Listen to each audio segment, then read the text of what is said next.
twebwe duhingura inyama z'inkwavu tugaca duhingura n'insato ziva kwizo nkwavu mu birato amakamba mbiri ndetse n'ibindi no mu minsi iza tuzokora impuzu z'izo nsato nyene. Inyama tuzikoramwe ama boulettes n'amasosiso n'imikate y'inyama. Ubwanje nari nsanzwe noroye udukwavu mugabo haraba abantu bambwira yuko badashobora gufungura urukwavu uko nyene. Ica nigira iciyumviro mu mutwe ko notangura kuzihingura. Niko gutangura nza ndagenda gukora utuboulettes mugabo nari nkikoresha amaboko. Ndazisyesha amaboko mfata umupanga nkasya rero gutyo ntangura gukora ama boulettes.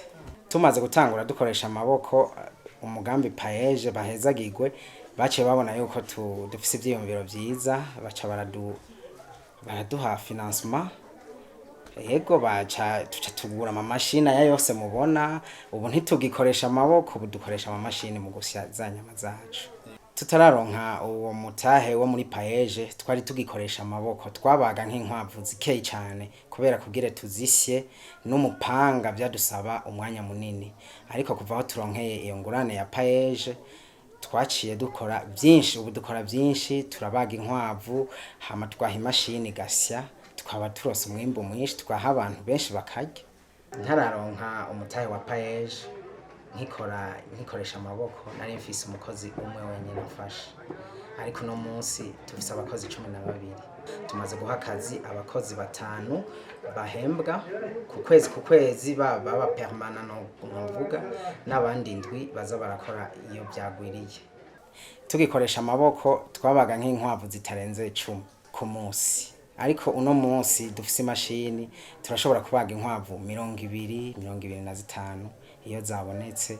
Urumva 25 ziba zirimwo nk'ibiro nka 40-35 gutyo.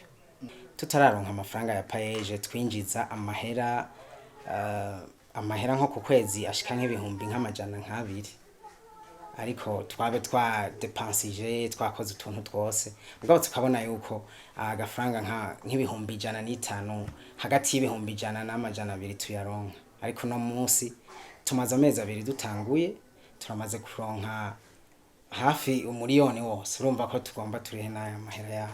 Twakoze nk'ibiro 20 ama boulettes kubera dukorera ngaha mwibandaga menshi cyane, ibiro nka 15 byose biherera ngahe iwacu i Matongo. Ibindi turafise isoko mu Kayanza benshi barabitora. Turiko turanaronka isoko i Bujumbura hari abadutumako tukajana. Twizera yuko ni Bujumbura zizohashika. Dufise isoko mu Kayanza ni Bujumbura no ngahe Matongo, ahandi ntituragira. Nko ku munsi dufate twakoze ibiro 20 ku munsi, ibiro 15 birahera, ibindi 5 tukabona birasigaye mugabo bukeye ugaca usanga 5 twamaze kubijana n'ibindi byose twakoze bikagenda. Kandi turizera yuko mu minsi iza tuzodandaza byinshi uko mbona bariko barazihurumbira.